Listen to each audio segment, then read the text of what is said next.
South west Delhi से मालखा में थोड़े टाइम पहले एक केस आया था। 38-year-old man along with his wife died suspiciously. There were no injury marks, no scars on the body. Even वो रात को अपने बच्चों से प्रॉपर अच्छे से मिलके सोए थे, कोई तबीयत खराब नहीं थी, कोई कुछ नहीं था। तो आखिर रीजन क्या था? Want to know? तो सबसे पहले जाके चैनल को सब्सक्राइब करें ताकि मैं आपके लिए ऐसी वीडियोस और लाती रहूं। एक इंजीनियर, उनकी पत्नी और 7 साल के एक बच्चे की दम घुटने से मौत होने की आशंका है। Ratich Chiloba died of suffocation. There was not getting enough oxygen to the body when he died. दम घुटने से 2 साल और 4 साल की बच्चियों की जान चली गई। दम घुटने से मौत हुई है क्योंकि बंद कमरे में अंदर ब्लोअर रात भर चल रहा। Now back to the topic. तो एक्चुअल में जब इस केस की इन्वेस्टिगेशन की गई एंड बॉडी पोस्टमार्टम के लिए भेजी गई तो वहां से ये कंक्लूजन निकल के आया कि the cause of the death is due to suffocation. ऐसे ही केस गुरुग्राम DLF फेज 3 में भी आया था। There also death is suspected to be caused by the suffocation. अब सवाल आया कि सफोकेशन हुई कैसे कमरे में? देखा जाए तो एक्चुअल में दोनों ही केसेस में विक्टिम ने ठंड से बचने के लिए अपने कमरे में अंगीठी या रूम हीटर चलाया और सो गया and due to the poor ventilation कमरे में सफोकेशन होने की वजह से उनकी डेथ हो गई। अब इस कंडीशन को अगर हम साइंटिफिक टर्म्स में कंसीडर करें तो इसे हम एस्फिक्सिया कहते हैं। अब एस्फिक्सिया है क्या होती है, तो आइए सब जानते हैं।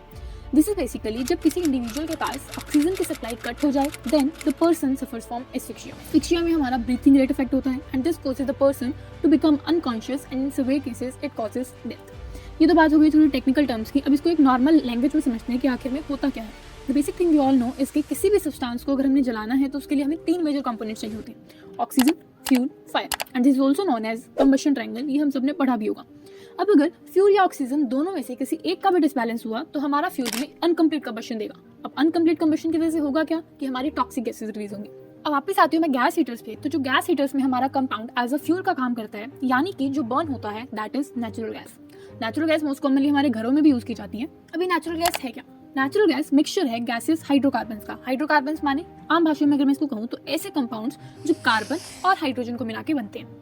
The main hydrocarbon which is used in natural gas is methane. Science students के लिए CH4। अब कार्बन के कंबशन से हमारी 2 गैसेस रिलीज होती हैं। One is CO2 carbon dioxide and other is Cu carbon monoxide. जब भी हमारा कंप्लीट कंबशन होता है then the CO2 is released, but when there is incomplete combustion हमारा कार्बन मोनोऑक्साइड रिलीज होता है। And as you all know carbon monoxide हमारी एक टॉक्सिक गैस है।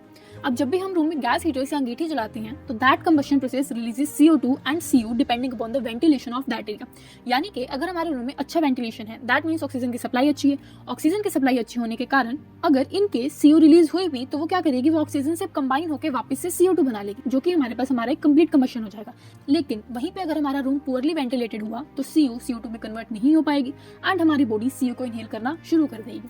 अब यहाँ एक और सवाल आता है कि CO कैसे सफोकेशन क्रिएट करती है और आखिर CO ही क्यों सफोकेशन क्रिएट करती है। अब according to a study CO binds to haemoglobin 220% more easily than the oxygen does. मतलब अगर हेमोग्लोबिन के पास चॉइस है कि वो ऑक्सीजन या कार्बन मोनोऑक्साइड में से किसी एक को चूज करे तो वो कार्बन मोनोऑक्साइड को चूज करेगा। माने कार्बन मोनोऑक्साइड उसका प्यार हो और ऑक्सीजन उसका टाइम पास। तो साला ये दुख का खत्म नहीं होता बे। खैर, अब जब हेमोग्लोबिन कार्बन मोनोऑक्साइड को ले गया तो ऑक्सीजन तो कैरी नहीं हुआ, बट हमारी बॉडी सेल्स को तो ऑक्सीजन चाहिए ताकि वो अपना फंक्शंस परफॉर्म कर सके। लेकिन ऐसा नहीं होने की वजह से सेल्स प्रॉपर्ली अपना फंक्शंस परफॉर्म नहीं कर पाते हैं and this causes the person to be unconscious. Now, according to CDC, Centers for Disease Control and Prevention, over 4,000 Americans die every year from accidental CO poisoning. इसलिए आप भी कभी अगर गैस हीटर्स यूज कर रहे हैं तो ये जरूर से जरूर इंश्योर करें कि उस पर्टिकुलर एरिया में वेंटिलेशन हो, ज्यादा ना सही बट थोड़ी वेंटिलेशन जरूर हो। वीडियो इन्फॉर्मेटिव लगा तो लाइक कमेंट करें। तब तक के लिए do share and subscribe and also suggestions are welcome. Bye bye.